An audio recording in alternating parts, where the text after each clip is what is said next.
LLB 3 year first year का second semester contract का examination paper है। 10 क्वेश्चन आए थे, केवल 5 करने थे। पहला क्वेश्चन था कॉन्ट्रैक्ट ऑफ इंडेमनिटी, सेक्शन 148 को एक्सप्लेन करना था। उसके बाद जो डिफरेंस है इंग्लिश कॉन्ट्रैक्ट ऑफ इंडेमनिटी और इंडियन में, उसको एक्सप्लेन करना था। डिफाइन कॉन्ट्रैक्ट ऑफ गारंटी, तो कॉन्ट्रैक्ट ऑफ गारंटी आया था सेक्शन 126 के अंदर जो दिया था, एक्सप्लेन करना था। एसेंशियल फीचर्स बताने थे, साथ में ही कॉन्ट्रैक्ट ऑफ गारंटी और कॉन्ट्रैक्ट ऑफ इंडेमनिटी के बीच में भी डिफरेंस बताना था।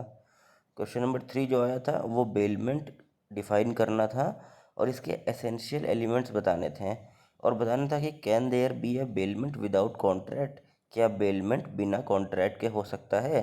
तो इसके अंदर कुछ केस लॉज इंपॉर्टेंट थे, वो आपको एक्सप्लेन करना था। जैसे एक मुझे केस लॉ याद आ रहा है, एडमसन वर्सेस जार्विस का था। Who can be a pledge, यानी प्लेज सेक्शन 172 में दिया हुआ है, उसे एक्सप्लेन करना था। Discuss the circumstances under which a person who is not the owner of the goods can pledge it. Question number 5 आया था, what are the rights of pawnee, distinguish between pledge and bailment. तो ये pony जो है ये pledge का ही concept था, इसमें पॉनर होता है और एक पॉनी होते हैं। तो फिर उसके बाद प्लेज और बेलमेंट में डिफरेंस बताना था। आगे क्वेश्चन नंबर 6 आया था, how a contract of agency is created. तो कॉन्ट्रैक्ट ऑफ एजेंसी, जो एजेंसी 182 के अंदर डिफाइंड है सेक्शन में, और कैसे एक्सप्रेस वे से बनता है और इम्प्लाइड वे से बनता है एजेंसी, और नेसेसिटी से भी बनता है कॉन्ट्रैक्ट ऑफ एजेंसी, ये सब एक्सप्लेन करना था। Also discuss the modes by which an agency can be terminated.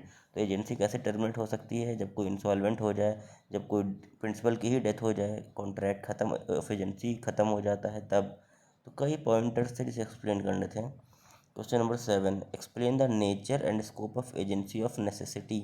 जैसे कि अभी एजेंसी के ही टाइप्स में एक एजेंसी ऑफ नेसेसिटी होता है, और क्या हस्बैंड और वाइफ के बीच में क्या एजेंसी एप्लीकेबल होता है, इसे भी एक्सप्लेन करना था।